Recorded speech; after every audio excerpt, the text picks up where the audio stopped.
Hi hello నమస్తే welcome to our channel. నేను మీ Charmi. Political పరంగా చూసుకుంటే రోజుకి ఇటు వైఎస్ఆర్సీపీ పార్టీకి సంబంధించిన కొత్త విషయాలు తెలుస్తున్న క్రమంలో అంటే ప్రజలకి ఎలా హెల్ప్ చేయాలి ఏంటి అనేది అదే క్రమంలో ముందుకు వెళ్తుంది ఎన్డీఏ కూటమి. అయితే ఈ కూటమి గురించి రోజు కొత్త విషయాలు తెలుస్తూ ఉంటాయి. అదే విషయంలో సంబంధించి రీసెంట్ గా అటు ఎన్డీఏ కూటమి మొత్తం అటు బీజేపీ, మన టీడీపీ, అదేవిధంగా జనసేన ఈ మూడు పార్టీలకు సంబంధించిన కొంతమంది కార్యకర్తలు, అదేవిధంగా ఎమ్మెల్యేలు, ఎమ్మెల్సీలు కొంతమంది కలిసి ఒక చిన్న మీటింగ్ అయితే అరేంజ్ అవ్వడం జరిగింది. ఇక ఆ మీటింగ్ కి సంబంధించి ఆ మీటింగ్ లో అయితే ఇటు మన అందరికి ఫేవరెట్ అయినటువంటి డిప్యూటీ సీఎం పవన్ కళ్యాణ్ అయితే మాట్లాడుతూ ఆయన ఏం చెప్పుకొచ్చారంటే, ఆయన 50 రోజులకు పైగా ఒకానొక టైంలో జైల్లో ఉన్నప్పుడు మాత్రం ఆ టైంలో నేను సినిమా సెట్స్ లోకి వెళ్ళలేదని, వెళ్ళినా కూడా నేను అక్కడ పని చేయలేకపోయానని, ఆయన అక్కడ జైల్లో అలా ఇబ్బంది పడుతూ ఉంటే నేను అక్కడ స్క్రీన్ ముందు నటించలేకపోయానని అటు పవన్ కళ్యాణ్ అయితే రీసెంట్ గా చెప్పడంతో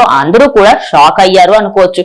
నిజానికి ఆయన సినిమాలకి సంబంధించి చూసుకుంటే బ్రో తర్వాత ఇప్పటి వరకు ఆయన ఏదైనా షూటింగ్ లో పాల్గొన్నారు అన్నట్టుగా కూడా ఎక్కడా వినిపించలేదు. ఇక అలా వినిపించకపోవడంతో అందరూ కూడా కొంచెం నిరాశపడ్డారని అనుకోవచ్చు. అంటే రీసెంట్ గా ఆయన అలా చెప్పడంతో ఇక కొంతమంది డైరెక్టర్స్ కి, అదేవిధంగా ప్రొడ్యూసర్స్ కి అయితే నేను చెయ్యలేనండి, ఆయన నా పరిస్థితిలో ఉంచి నేను ఇక్కడ మాత్రం సినిమాలలో నటించలేకపోతున్నాను అని చెప్పడంతో అటు ప్రొడ్యూసర్స్ ని నన్ను క్షమించండి, నేను దీని తర్వాత వస్తాను అని చెప్పి చాలా షూటింగ్స్ లో అయితే ఆయన రాకుండానే వెళ్లిపోయారట.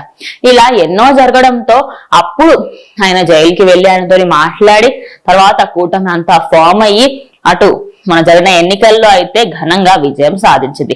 ఇక్కడి వరకు మనందరికీ తెలిసిన విషయమే. అదే విధంగా ఇటు చంద్రబాబు నాయుడికి ఇటు పవన్ కళ్యాణ్ అంటే కూడా చాలా సన్నిహిత్యం. నిజానికి అసలు ఒక టైంలో వీళ్ళిద్దరికి సంబంధించి అనుబంధం ఎంత బాగుండిందంటే చూసే వాళ్ళకి కూడా అరే వీళ్ళు ఇలానే ఉంటే బాగుండు, ఈ కూటమి ప్రభుత్వం ఇలానే ఉండాలి అంటూ అందరూ కూడా అనుకున్నారు.